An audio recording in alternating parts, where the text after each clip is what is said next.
She's not bald either. Good morning. It is indeed a pleasure to stand before you and to be able to have the privilege of introducing this morning's keynote speaker. I have known Raven Magwood for a number of years now, and I've certainly admired her for all of her many accolades. I met her initially when she was just finishing up high school and was headed to Clemson. And as part of MLK Dream Weekend, we brought her in to talk to the youth. And I remember how inspiring of a message that she shared with them. And so it's such a pleasure today. Raven Magwood is an author, a motivational speaker, and a screenwriter who is truly a force to be reckoned with. At 22 years old, she has accomplished more than most do in a lifetime. By 11, she was a national gymnast champion. And by 13, she had published not her first book, but her second book. By 15, she was a state title holder in track and field, competing nationally. By her sweet 16, she had graduated from high school, number one in her class with a GPA of 5.1. By 19, she graduated from Clemson University, summa cum laude, simultaneously inspiring thousands of individuals in schools, organizations, and corporations with her moving testimony and captivating personality. She came to my office and we sat down and we were catching up, and she started to talk about this wonderful feature film that she's working on, and it's called Switching Lanes, written directly by Raven and inspired by one of her books. It's going to be released soon. And her latest publication, The 7 Practices of Exceptional Student Athletes, has already sent shockwaves throughout the nation. Most recently, Raven started her own clothing line called I Am a 10, which seeks to help build the self-esteem of girls and women all around the world. I was sharing with Raven that when you have such accolades under your belt the way that she has, then you can just put in somebody's name into Google and all of these great articles and information will appear on her. But I said to her, I want to be able to share some things about you that people cannot read about online. And this is what she shared with me. She always makes it a point to give back, whether it's tithing at church or spending time with disadvantaged students. She lives by the verse, to whom much is given, much is required. Whereas most people will use stress balls to help relieve some of that frustration, while Raven has something different that she uses to relieve her stress, and that is Rubik's Cubes. Y'all remember the Rubik's Cubes? Well, let me tell you, they're a lot more sophisticated than probably what all of us remember when we were growing up. But that is what she used, and you will find her always keeping it on her person. In fact, that's probably one of her purse today. But one of the things that, as a mother, really appealed to me is that she shared that about all of her accolades, one of the things that she's most proud of is that when her mom is asked, how do you feel about all of the success that Raven has accomplished? Her mom always says she's an even better daughter. So with that, please welcome Raven Magwood up to the stage.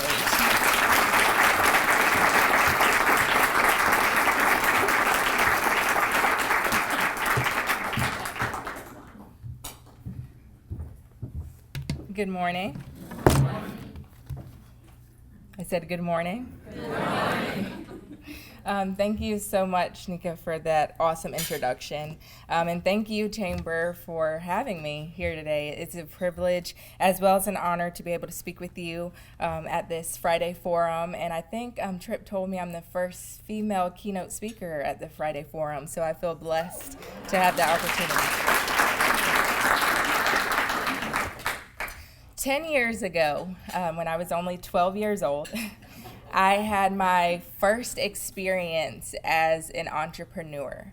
I had just written my first book, On to Victory, The Winning Edge. And when I wrote the book, I began to be invited to different events as a keynote speaker.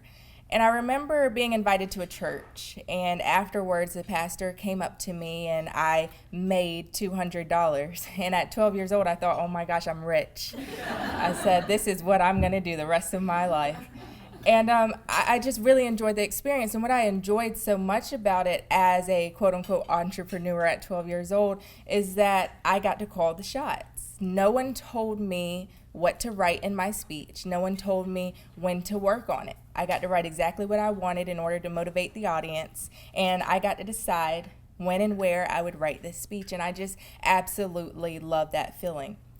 But at the same time, even though I love this prestige and I love being looked at as this expert at only 12, there was another experience that showed me that this was my calling, that this was something that I was supposed to be doing. And that also happened when I was 12, but it was about 5 or 6 speeches down the line. I was again invited to speak at a church. And when I was invited, I thought I gave a pretty good speech. I wasn't really sure because I knew that they invited me. I knew they were going to pay me a little bit to speak, but I didn't understand the significance of exactly what I was doing. But afterwards, there was a man who came up to me. He was about 40 years old, and he had tears in his eyes. And at 12 years old, I was scared. I didn't know what he was about to say to me. I didn't know what was wrong with him. And he came up to me with tears in his eyes. He looked at me and he said, "In my life, I have tried to commit suicide 3 times. And he said, and in fact, I was actually planning on trying again today. He said, but after hearing you speak and knowing that a 12-year-old can be so passionate about life, I promise you right here and right now, I will never try to take my life again." And it was at that moment that I knew that this was my calling, this was my passion, and this is what I meant to do. I knew that God had blessed me with communication skills, so whether it be through writing or through speech, I wanted to impact people. I wanted to inspire people. I wanted to help people unlock their full potential. And that's what I'm here to talk with you about today. I want everyone in this room to wake up every day and not feel like you have to go to work. I want you to be passionate business people. I want you to absolutely love what you do. And today I have 7 practices that will help you get there and achieve that goal. The first practice, and if you have your phones, I understand a lot of people type notes on your phone, so I won't take offense to it. But the first practice is called visualize the end result. You have to know where you're going if you're going to get there. This means you have to answer questions. You have to ask yourself questions and then answer them. Where do you want to be in life? What kind of awards do you want to win? What do you want to do with your family? I speak to youth all the time, and it's so funny when I ask them questions because they're very optimistic and they love to set big goals for themselves. And I'll talk to youth and they say, I want to be a millionaire by age 30. I want to be the CEO of the company that I'm currently working at. I never want my kids to have to want for anything. And some people may hear those goals and say, oh, they're just far-reaching, they'll never achieve them, they need to set more realistic goals. But I say, no, you don't. You have to have a vision like this for your life. You have to know what direction you want to go. You have to set that kind of standard for your life because every decision that you will make will line up with the goals that you have set for yourself. If you aren't convinced of the power of visualization, let's go back to the 1980 Olympics. Some scientists did a study on the Olympians that were competing, and they wanted to see who was the most successful. So they divided the Olympians into 4 groups. The first group did 100% physical training, meaning all they did was train, lift weights. They set a goal of wanting to win, but they didn't visualize, and they set no other goals other than that.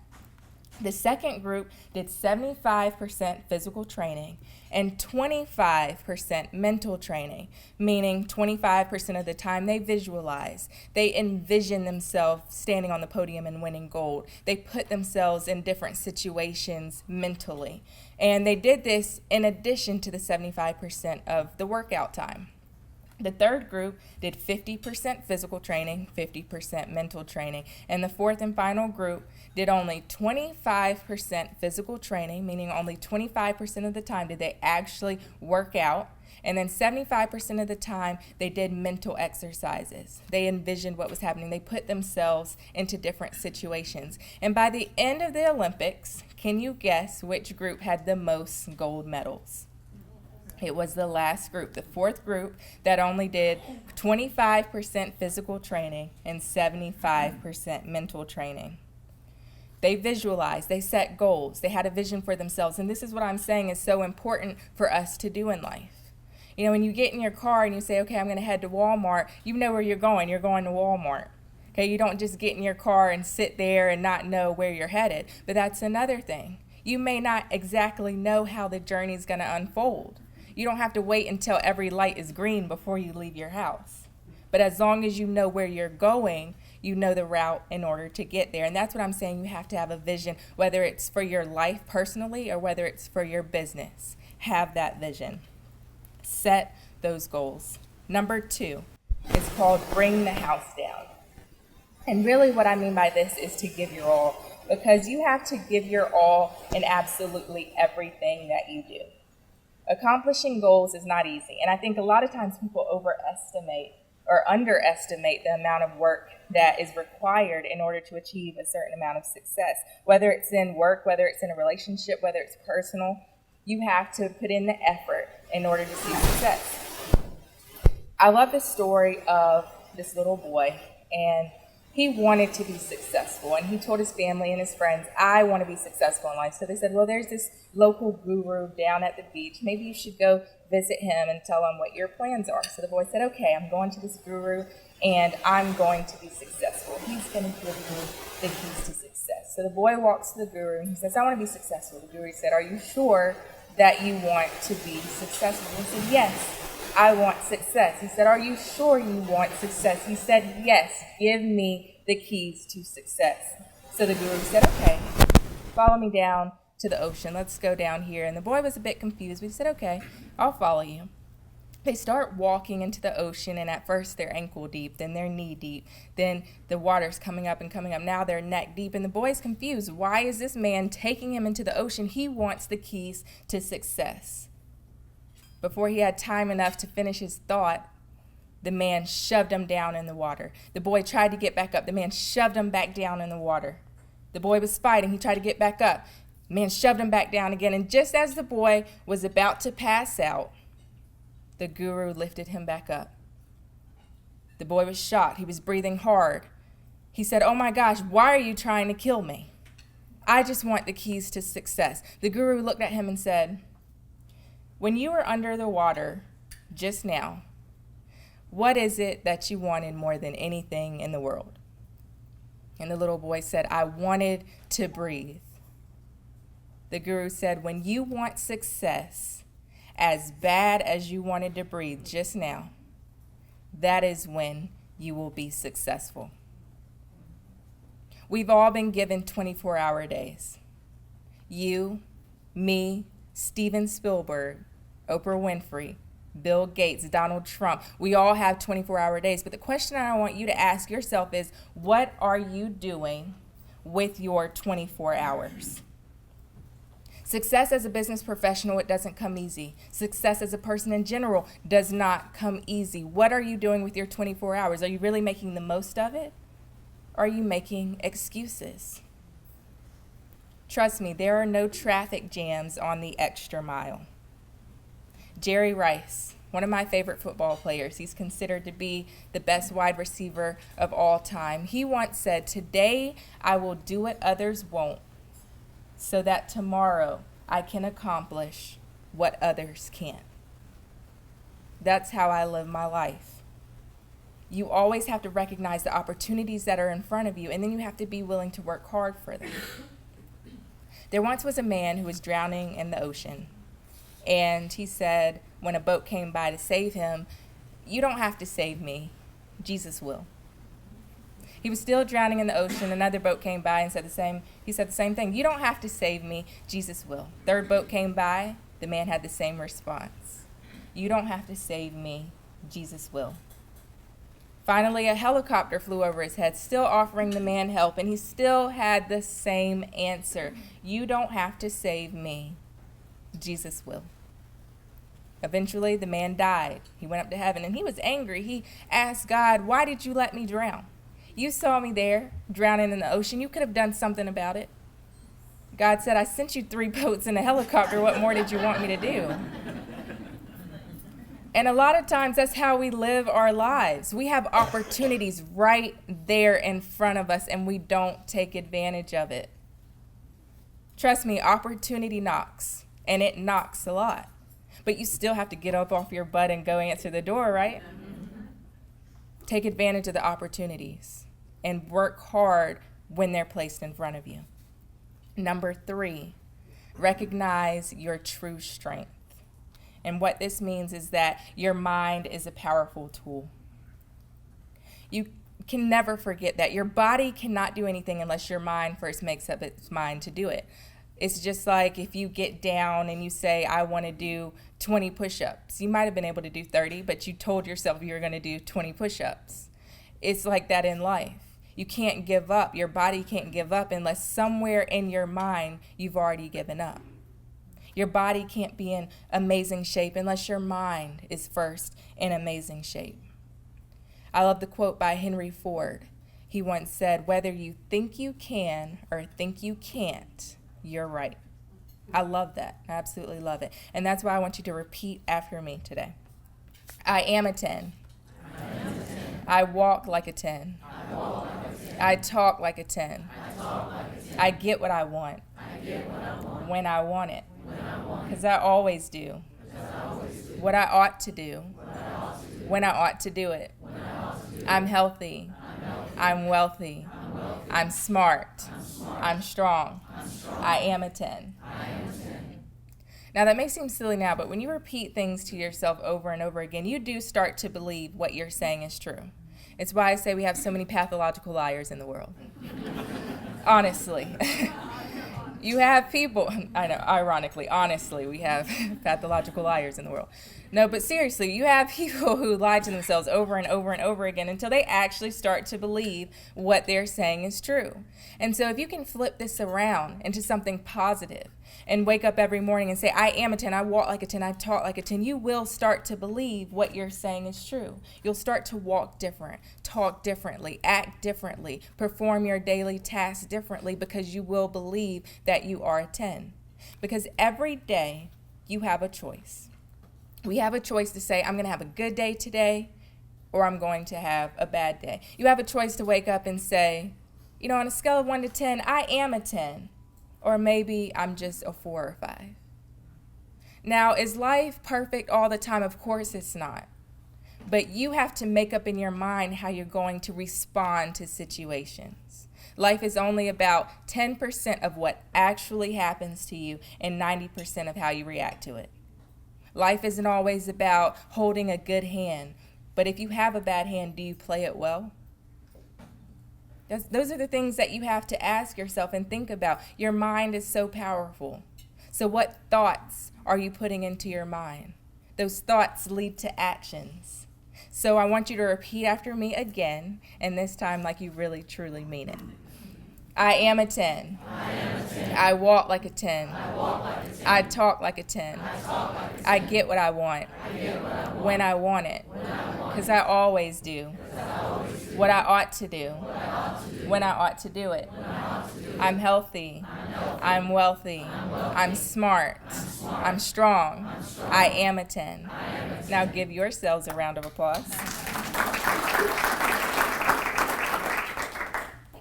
Number 4 is called use a timeout. And what this means is to prioritize. Always ask yourself, what is the most important thing for me to be doing right now? I get asked the question a lot, whether I'm speaking in a corporate setting or speaking to elementary school kids, how do I get everything done? Raven, how do you get everything done? And it's really a simple answer. I make a list of all the things that I need to do. Most important things first. I do it, cross it off, and go to the next thing. And as simple as that sounds, I coach people all the time who have never learned how to properly manage their time. You have to ask yourself, what is the most important thing for me to do right now? Sometimes it's work-related. Sometimes it's with your family. Sometimes you may have a project due on Monday. You may have a presentation, a huge presentation for your company next week, and you need to work on that. Then you may realize that maybe your relationship with your son or daughter isn't where it should be. I need to take them out to dinner. Let's go out for ice cream. Let me have a conversation with them. Maybe I need to talk to my spouse. It's not always work-related. That's the number one thing you need to do. But you have to make this list of tasks, cross it off, and go to the next one. Because life is all about balance.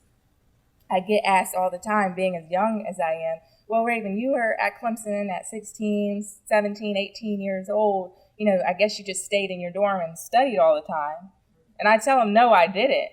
I had a 4.0 GPR. I did graduate summa cum laude, but I had fun as well. And I'll tell people all the time, yes, I went on dates, and I went to parties, and I went to every single Clemson football game. Go Tigers. But at the same time, it's about balance. So what happens on Friday night? Raven, do you want to go out? Okay, sure, let's go out. I come back and I spend the rest of the weekend in my dorm, finishing my projects, getting ahead on things, calling my mom at home, making sure my relationships are good with my family, making sure my schoolwork is done. You don't have to go out every single night. That's what I always tell my friends. It's about balance.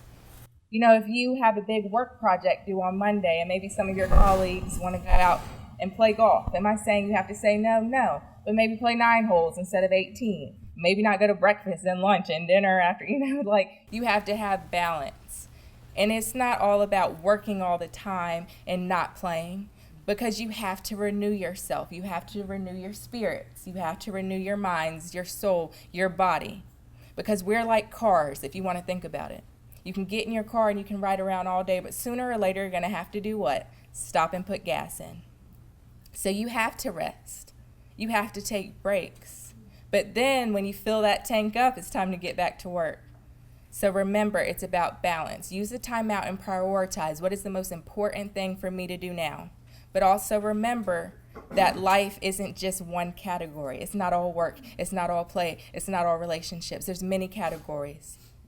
And are you doing the most important thing in each of those categories? So I challenge you here today to go home later on tonight and just write things down. What needs to get done? And you know what? Do it. Cross it off and move on to the next thing. Number 5 is cut your losses. Cut your losses. This means to remove yourself from negative people and situations. I love the analogy that compares people to the different parts of a tree. You have your leaves, you have your branches, and you have your roots. Your leaves are unstable. One day they blow left, one day they blow right. One day these people are your best friend and they're rooting you on, and the next day they hardly speak to you. And most people in life are generally like this within each individual life, each individual person. And then you have your branches on that tree. And your branches are tricky because they can fool you. You think they're all strong and mighty, and as soon as you step out on them, they leave you high and dry. But then you have your very few people who are like the roots on that tree. And they're there for you through the thick, the thin, the ups and the downs. They hold you accountable for the goals that you have set for yourself. And in your life, you know this, you may find only 2 or 3 people who are like the roots on that tree. But you have to be able to distinguish the leaves from the branches from the roots. Because if you're a business professional, whether you're a CEO or you own the business or you're working your way up the ladder, it's going to take hard work, determination, dedication. You've set these goals for yourself, but who's holding you accountable? Who's uplifting you? We also have to understand that some people are simply just in our lives for a season, just to teach us something. And we have to learn how to let those people go, because sometimes we get real messed up when we try to put lifetime expectations on people who should only be in our lives for a season. Be able to distinguish your leaves from your branches, from your roots. I think Oprah, she said it best when she said, lots of people want to ride with you in the limo, but what you want is someone who will take the bus with you when the limo breaks down.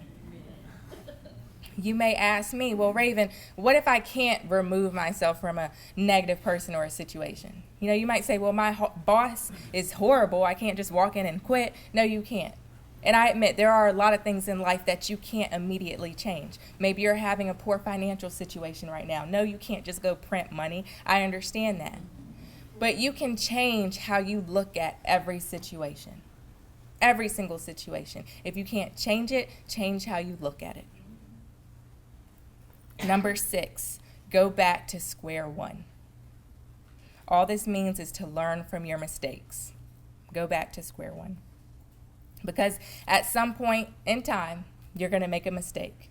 We're human. We've all made mistakes, and we will continue to make mistakes. But my philosophy is don't look at where you fell. Look at where you tripped. I'll say that again. Never look at where you fell. Look at where you tripped. Where did you start to lose your way? And don't make excuses about it. Be honest with yourself. Where did things start to go wrong? And learn from it. I've made mistakes. I know that, and I will continue to. But I always look at every situation and say, okay, what can I take from this? What can I learn from this? Maybe in business you lose money. I know, when you lose money, it's heartbreaking. But then you can look at it and say, okay, well, I can change this up. I shouldn't have done this. Maybe we need to add this program. It's the same thing in life. Maybe a relationship didn't work out, but this time, this is what I'm going to do. Learn from your mistakes. There's a quote by Michael Jordan, and he once said, when talking about his career, someone asked him why he felt like he was so successful. And he could have easily said, I wake up at 4 a.m. and I study the game and I watch film and I do this and I do that. But this is what he said. He said, in my career, I've missed over 9,000 shots. I've lost nearly 300 games.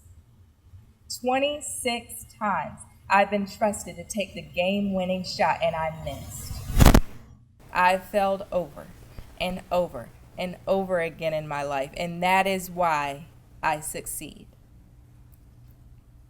Look at your quote-unquote failures. Look at your mistakes. Look at your setbacks. What can you learn from it? That's how you keep moving forward as an exceptional business person. Recognizing your mistakes, not making excuses, learning from it, and moving forward. Which brings me to number 7. Never throw in the towel. And obviously that just means never give up. Never throw in the towel. There once was a man named Benjamin, and he was walking past a group of circus elephants when he noticed something that was very interesting to him, that these huge animals were held together by only a very small rope. And he was actually pretty confused. He's thinking to himself, okay, these animals weigh thousands of pounds. Why are they not running away? It's a very small rope.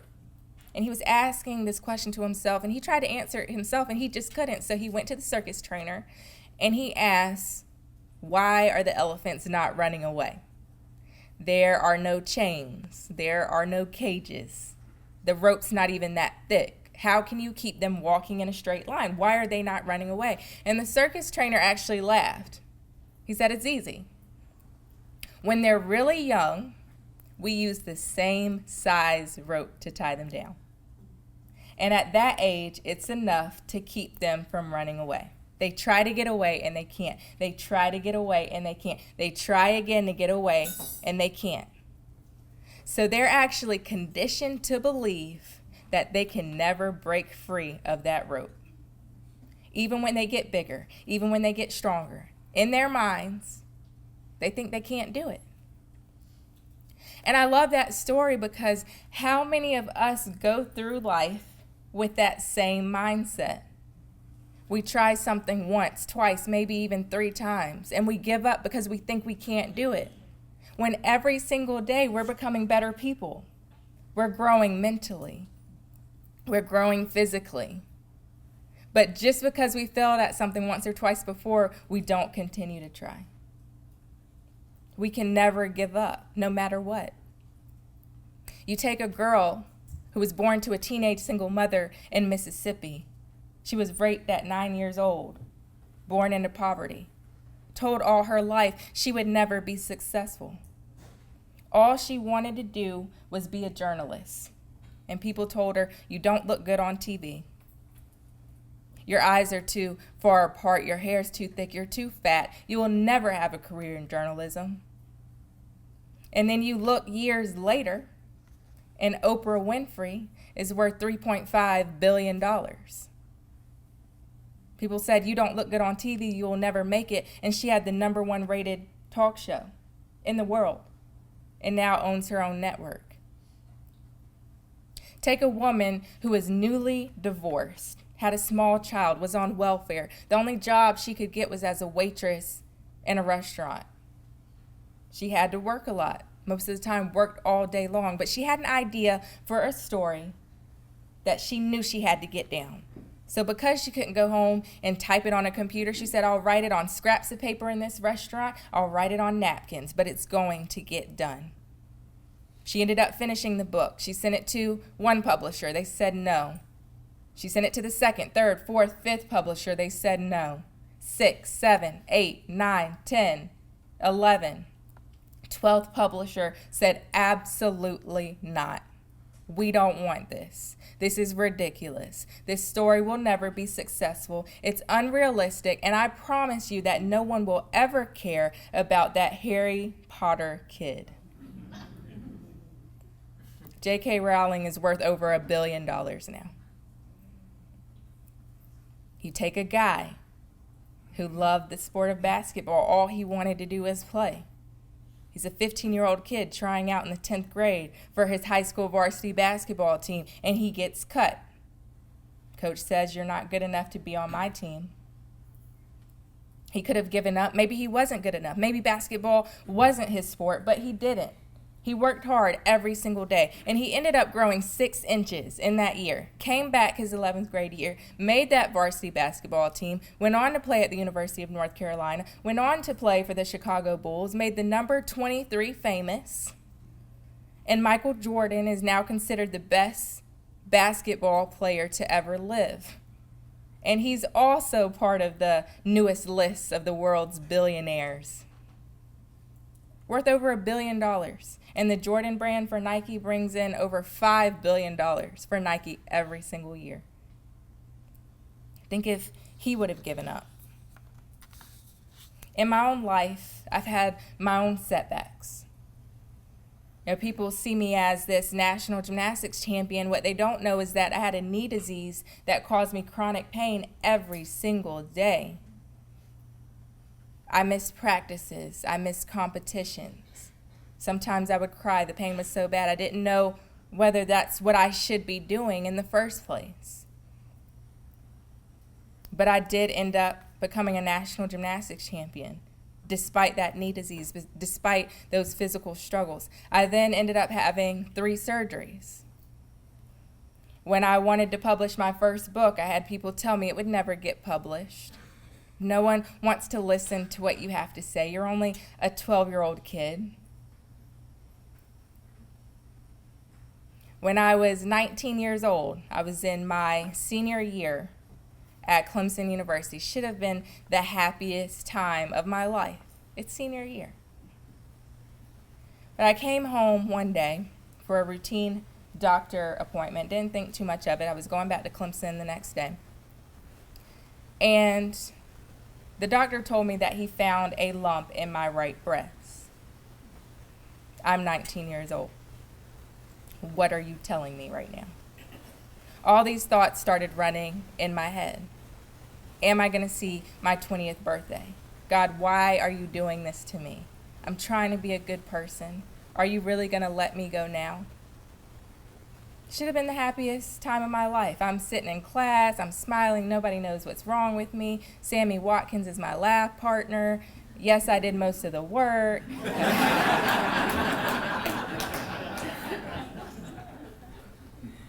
But seriously, he's a good guy, by the way. He helped me out a little bit. But it should have been the best time of my life. And now I'm seeing a breast cancer doctor. I'm going to have surgery. I'm in and out seeing the radiologist. I don't know what's going to happen. My mom is broken up. And this whole time I'm asking, why is this happening to me? What is this supposed to teach me? I ended up having 2 surgeries.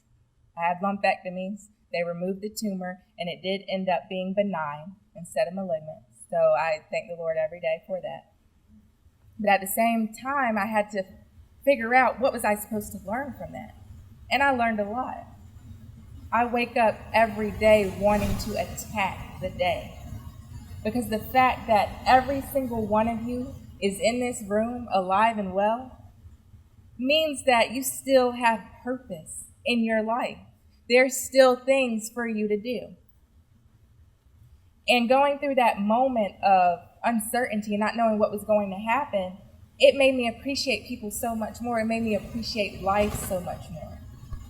So those 24 hours I was talking to you about in the beginning of my presentation, I make sure that every single day I utilize them to the best of my ability. Because we're only given one life. What are you going to do with yours? With these 7 practices, I promise you, you can accomplish whatever you want in life and business. Why? Because a successful business, it starts with you. It starts with the individual. And if you can visualize the end result, you can bring the house down. If you can recognize your true strength, use a timeout, cut your losses, go back to square one, and never throw in the towel. The world is in your hands. Now the hard part is you got to go out there and change it. Thank you so much for having me. And if you have any questions, I can take a couple, and that'll be it for my presentation.